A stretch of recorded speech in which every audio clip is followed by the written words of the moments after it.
Quel est l'impact de la pornographie sur votre vie de couple? Bonjour à tous et à toutes, Bertrand Barret, très heureux de vous retrouver pour cette nouvelle vidéo des jeudis sexo. Et oui, c'est reparti, je reviens avec les vieilles traditions, les usages. Tous les jeudis, je vous faisais une petite vidéo pour vous parler de sexualité, d'intimité, de relations amoureuses et aussi des difficultés que vous pouviez avoir au niveau de votre sexualité, et c'était les jeudis sexo. Donc on est reparti pour reparler de l'amour, de la sexualité, de la libido, du désir. Et aujourd'hui, j'avais envie de vous parler de l'impact de la pornographie dans votre vie de couple. Comme vous le savez, je suis thérapeute de couple, sexothérapeute et coach. Donc sur La Rochelle, mais également en Seine-Maritime dans le 77, je reçois de plus en plus de couples qui sont impactés par les méfaits de la pornographie. Et donc je voulais vous donner plusieurs points, beaucoup de points, je n'ai même pas énuméré tellement il y en a. Je voulais vous parler des effets négatifs, des effets délétères sur votre couple de la pornographie. Il y a de plus en plus de personnes qui ont accès à la pornographie de nos jours. Je rencontre beaucoup de jeunes qui démarrent leur sexualité par le biais de la pornographie. C'est quelque chose qui va avoir un impact, à mon sens, de plus en plus important dans le futur. Et je pense qu'il est important d'en parler parce que aujourd'hui, les jeunes acquièrent des informations liées à la sexualité directement par le biais d'Internet. Vous tapez sexe et directement, c'est l'industrie pornographique qui est mise en avant par rapport à la sexualité.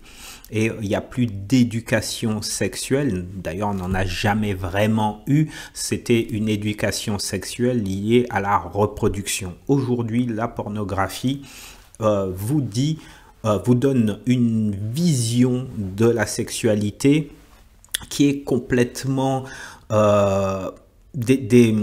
détachée de la réalité, détachée du lien avec le ou la partenaire, détachée du lien à l'autre. On est plus dans une relation d'objet, dans une relation où domination, soumission. C'est pour ça d'ailleurs que le BDSM cartonne, parce qu'il y a ce besoin de dominer et être soumis à l'autre. Et ça crée quelque chose qui va être nouveau, qui à mon avis va avoir un impact dans les 10 prochaines années vraiment négatif sur les jeunes et sur les couples. Et donc voilà. Je ne sais pas si, comme moi, si ça vous touche, si ça vous parle, mais quel impact le porno a sur votre vie de couple?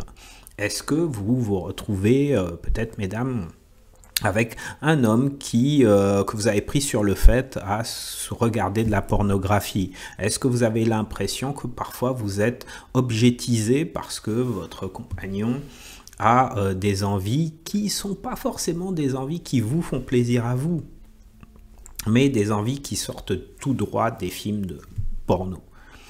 Si vous ressentez ce type d'émotion, je vous invite vivement à regarder cette vidéo, à vous abonner à ma chaîne YouTube et à liker cette vidéo, parce que je vais vous dire, décrire tout ce qui pèse sur votre couple avec le porno. Donc je vais être bref. Vraiment, déjà, l'impact du porno, ça va être le processus addictif. J'ai rien contre la pornographie de point de vue personnel, je n'ai rien contre la pornographie en elle-même. On a tous regardé un film porno, et le fait de regarder un film de temps en temps, ou si vous êtes en couple et que les choses ont été bien discutées, tiens, allez, on va mettre un peu de piment, on va se faire un petit film comme ça, alors comment tu le trouves? Vous le cherchez ensemble, vous le regardez ensemble, et puis au bout de 5 minutes, vous avez lâché le film parce que vous êtes plus intéressé à faire l'amour ensemble. Bon, c'est cool. Maintenant, c'est le processus d'addiction, c'est-à-dire que si vous avez votre partenaire qui, pour vous faire l'amour, est obligé de regarder un film porno, là, il y a quelque chose qui déjà est une dérive. Est-ce que si les références liées à votre sexualité sont des références liées à la pornographie, il y a quelque chose là qui n'est plus ajusté à partir du moment où, bien sûr, c'est pas débattu ensemble. Vous voyez? Donc, c'est là où ça commence à dériver. Et il y en a de plus en plus. Il y en a de plus en plus. C'est la dérive. Et puis, lorsque vous, mesdames, vous n'êtes pas forcément au courant que votre mari, votre compagnon regarde de la pornographie et que vous le surprenez, ben, ça crée une ambivalence. Ça crée de la colère, de la frustration. Et donc, on va énumérer tout ça également. Donc, première chose, il y a le processus d'addiction qu'il faut dénoncer. Si c'est un petit porno de temps en temps dans la relation du couple et que c'est juste, voilà, pour saupoudrer de temps en temps dans l'année, il n'y a pas de difficulté. Donc ça, c'est important. Est-ce qu'il y a de la régularité? Est-ce que ça devient une routine dans votre couple et que ben, vous subissez les choses, c'est-à-dire que c'est pas discuté, c'est imposé? Là, ça commence à poser un problème. Lorsque c'est généralement les hommes, hein, ça peut être une femme qui regarde du porno et le compagnon subit, mais c'est plus rare, faut dire les choses. Généralement, c'est le compagnon qui regarde de la pornographie. La partenaire n'est pas forcément au courant. Donc, vous surprenez votre compagnon à regarder ce genre de choses. Ben, est-ce qu'il est accro? Est-ce que c'est souvent? Bien, ce qui se passe au cabinet, c'est que ces femmes se plaignent que finalement, elles n'ont pas été touchées. C'est-à-dire, elles n'ont pas été touchées. Donc, le compagnon ne vient pas vers elles, n'a pas de désir vers elles, mais par contre, a beaucoup de désir à se masturber devant du porno. Et ça, c'est choquant. Donc, conséquence sur le couple, ben, il y a du détachement dans le lien. Ben, il ne vient pas vers moi, il ne me désire pas, mais en plus de ça, il est attiré par des femmes avec des plastiques hallucinantes, des femmes qui sont des ham-ham, je ne vais pas citer d'immondices dans cette vidéo, mais vous m'avez parfaitement compris. Donc, tout ça, ça me fait mal, ça me détruit. Ce sont les témoignages que j'ai de ces femmes. Ça me détruit, ça me fait mal, je me sens sale. Je ne me sens pas à la hauteur. Pourquoi vient-il, pourquoi regarde-t-il ces femmes et les désire-t-elle? Et pourquoi pas moi? Je me sens complètement trahi, donc là, je me sens abandonné. Donc il y a toutes ces blessures qui arrivent dans le couple et qui sont vraiment à vif. Vous voyez, blessure d'abandon, blessure de trahison. Donc la confiance dans le couple est vraiment touchée. C'est vraiment de l'infidélité quelque part, même si c'est virtuel et que beaucoup d'hommes ne comprennent pas que la masturbation du porno, ben, c'est une forme d'infidélité. J'aime pas ce terme d'infidélité, mais c'est-à-dire que cette énergie que ces hommes vont mettre à se faire du bien en solo, c'est quelque chose qu'ils ne partagent pas avec leur partenaire. Et la partenaire ne comprend pas. Donc voilà les dégâts. Processus d'addiction et donc d'accoutumance à la pornographie par les hommes. Et ce qui fait que ben, le lien a tendance à s'estomper. 2, les femmes se sentent trahies lorsqu'elles apprennent que leur compagnon regarde du porno. Il y a une trahison, une blessure d'abandon. Il y a l'estime d'elle-même qui est revue. Donc, c'est-à-dire, je suis plus à la hauteur, je ne te plais plus. Tu ne me désires plus. Donc, elles se sentent vraiment réduites en termes de capacité à plaire. Alors, c'est encore plus amplifié lorsque ces mêmes femmes deviennent des mamans. Elles ont 1, 2, 3 enfants, donc parfois elles ont pris du poids, donc elles se sentent en perte de vitesse concernant leur amour d'elles-mêmes, l'image qu'elles ont d'elles-mêmes, et donc ça va accentuer le fossé dans la relation, vous voyez? Donc ça va jouer énormément. Autre élément important de l'impact de la pornographie sur le couple, ça va être l'objectisation de la femme dans la relation de couple. C'est rare qu'un homme devienne objet sexuel d'une femme, quoique, bon, et dans ces cas-là, beaucoup d'hommes sont plutôt satisfaits, mais c'est très très rare, ou sinon ils viennent pas se plaindre en fait. Donc, mais par contre, lorsque c'est la femme qui est objetisée, le porno a été fait pour des hommes. Donc pour des hommes, à l'intention des hommes majoritairement. Hein. Et donc la femme est... c'est un fantasme qui est montré. C'est un fantasme de la femme qui fait tout, qui ose tout, qui est un mélange de... voilà, pardon, hein, de la salope, la pute en fait. Hein, désolé, hein, on est entre adultes. Et c'est ça qui va attirer certains hommes vers la pornographie.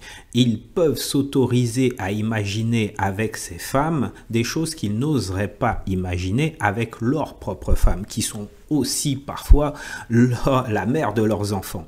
Et ils ne s'imaginent pas qu'ils peuvent partager des moments intenses avec leur propre partenaire. Donc, parce qu'ils n'en parlent pas, parce qu'ils n'en discutent pas, parce qu'il n'y a pas eu d'échange sur ce genre de situation. Et beaucoup de couples, voilà, évoquent le fait que, en tout cas beaucoup de femmes évoquent le fait que, ben, attends, tu fais des choses, moi je suis là, tu ne viens pas me voir, si tu as envie de faire des choses, pourquoi on n'en discute pas? Mais les hommes n'ont pas osé parler à leurs femmes de leur propre désir, par honte, par culpabilité, parce qu'ils n'assumaient pas, tout simplement. Et donc la pornographie, c'était la voie la plus simple pour une satisfaction immédiate. Donc, voilà, je reviens sur la femme objet. L'idée, c'est que beaucoup d'hommes, en regardant du porno, rentrent à la maison et fantasment sur leur femme avec des tenues sexy, des postures, des manières de dire les choses, de faire les choses qui seraient super sexy. Sauf que ce qu'ils oublient, c'est que Madame revient d'une journée de travail, s'est occupée parfois des enfants et que finalement monsieur arrive, comme je le dis souvent, à 23h pour essayer d'obtenir une satisfaction sexuelle parce que eux ils ont besoin de se détendre. Sauf que madame elle n'est pas du tout là-dedans. Donc le porno s'ajoute à ça et il y a une insatisfaction. Et une insatisfaction, bah ouais, je peux pas te toucher, t'es jamais sexy, t'es pas en tenue, voilà, tu me fais pas plaisir, et donc ça devient de la critique, des reproches, et donc l'homme perturbé par les images pornographiques n'arrive plus à faire le lien entre la réalité de la vie quotidienne et la pornographie qui est simplement une fiction, quoi, hein, comme un Marvel ou comme tout autre film. Voilà, qui serait de la fiction. Donc, tout ça, ça crée un lien qui se détache. L'objectisation de la femme liée au fantasme, liée à la tenue, il y a de la violence aussi, hein. J'oubliais de parler de violence, hein. Je vais te prendre, je vais être un peu brutal parce que dans les films porno on montre des femmes qui sont extrêmement soumises, qui sont vraiment violentées physiquement et toute cette pulsion a besoin parfois d'être déchargée par l'homme et la femme là-dedans, voilà, elle est complètement mise de côté, ses émotions, ses besoins, non, il n'y en a pas. Donc là aussi, ça va créer beaucoup de difficultés, d'écart dans la relation au fur et à mesure dans le temps. Vous voyez ? Autre point, donc perte de lien avec le partenaire, détachement, ça je l'ai dit, un désengagement, de la distance, des non-dits, de la culpabilité. Beaucoup d'hommes essayent de s'arrêter, se rendent compte. Parfois, certains me disent j'ai vu vos vidéos, je me suis rendu compte que j'étais vraiment accro à la pornographie, je pensais qu'à ça, j'ai plus de désir pour ma partenaire, donc Donc du coup, j'ai pas d'érection, donc je n'ose même pas aller voir ma partenaire. Par contre, quand je regarde un film porno, ben ça y est, je retrouve mon érection. C'est bizarre. Alors je me dis que c'est peut-être de sa faute, ou peut-être que j'ai un problème. Mais il y a de la culpabilité, il y a vraiment les hommes sont désespérés et puis les femmes n'osent rien dire. Parce que elles sentent bien qu'il y a quelque chose qui ne va pas, mais personne n'en parle. Personne n'en parle. Donc le porno est entre les deux personnes qui sont dans le lit. C'est comme si vous mettiez le téléphone portable entre les deux personnes. Et donc porno est là et alimente, bouffe l'énergie du couple et alimente le négatif, donc la culpabilité, le silence, les non-dits, et creuse l'écart dans le couple. Donc voilà, ça c'est le vrai impact de la pornographie sur le couple. Donc ça crée un détachement, un désengagement, et voilà. Donc qu'est-ce qu'il faut faire? C'est vraiment à un moment donné décider de parler de tout ça, décider d'échanger là-dessus. Et de ne plus être dans le tabou, le non-dit. Si vous avez une sexualité, pour qu'un couple fonctionne, il faut qu'il y ait cette sexualité, il faut qu'il y ait cette fluidité, ce partage, qu'est-ce que tu aimes, j'ai envie de toi, oser dire tout ça. Pas forcément de manière crue, ou poser la question, tiens, j'ai envie de te dire des choses comme ça te plairait, ça te choque, ça te gêne. Voyez, et en discuter simplement, sans vulgarité aucune, ou dans l'intensité de l'action. Mais si c'est pas discuté, on rentre dans un cercle vicieux qui est sans fin. Je n'ose pas aller voir ma femme parce que j'ai peur de ne plus avoir d'érection. Je retrouve mon érection quand je regarde de la pornographie. Donc du coup, je préfère aller vers le porno. Je n'en parle pas à ma femme. Je me cache. Ma femme, elle, sent bien qu'il y a quelque chose qui ne va pas. Vous, mesdames, vous sentez que ça ne va pas avec votre partenaire. Mais pourquoi il regarde du porno? Qu'est-ce qui se passe? Il ne me dit rien, ou je ne sais pas qu'il regarde du porno et je vois bien qu'il ne me désire plus. Je vois qu'il passe du temps sur des écrans. Il ne va pas se coucher tout de suite. Il met beaucoup de temps avant d'aller se coucher. Qu'est-ce qui se passe? Donc tout ça, ça crée de la perte de désir, un manque de libido, et l'écart se creuse. La pornographie peut aussi provoquer des dérives qui vont plus loin, c'est-à-dire que certaines personnes qui ont commencé à regarder du porno commencent à aller vers des sites de rencontres, ou comment ça s'appelle, désolé, je suis un vieux machin, donc des call girls en fait, contactées via des caméras. Donc, et là, il y a possibilité d'aller plus loin, à rencontrer des femmes et commencer à dépenser de l'argent pour rencontrer ces femmes, jusqu'à point de passer à l'acte. Parfois ça se fait, parfois ça se fait pas. Et quand la partenaire découvre ce qui se passe, waouh! Là, c'est un tsunami au niveau du couple, c'est un tsunami familial lorsqu'il y a des enfants. Donc, pour résumer tout ça, il faut absolument parler de sexualité dans le couple.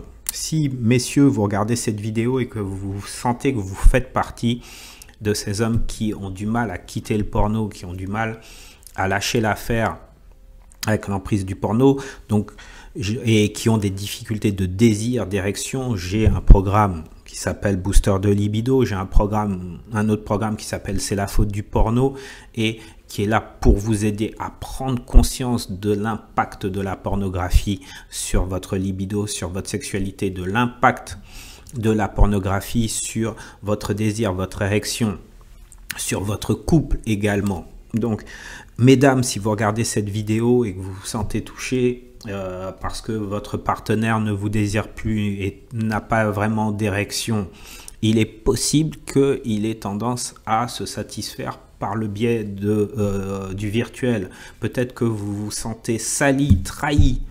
Donc, il faut en parler. Il faut un espace de parole qui vous permet de prendre du recul par le biais d'un coaching, par le biais de la thérapie pour vous dire « Waouh, qu'est-ce qu'on vit là? Où on en est dans notre couple? Qu'est-ce qu'on veut pour nous deux? Comment on peut réparer ma colère? Comment je peux réparer mon sentiment de culpabilité, ma frustration? » Tout ça, on en parle en thérapie, vous pouvez en parler en thérapie, vous pouvez en parler en coaching, mais faites-le, ne restez pas dans ce stade. J'espère que cette vidéo vous a plu, c'est la première vidéo des jeudis sexo, on en aura bien d'autres. Comme je vous l'ai dit, je suis à fond, je vais vous faire des vidéos rapides comme ça. Vraiment, je prends de quoi noter, bam bam bam. Likez, abonnez-vous, partagez un maximum et puis on reste en lien. Je vous dis à la prochaine pour une nouvelle vidéo. Ciao.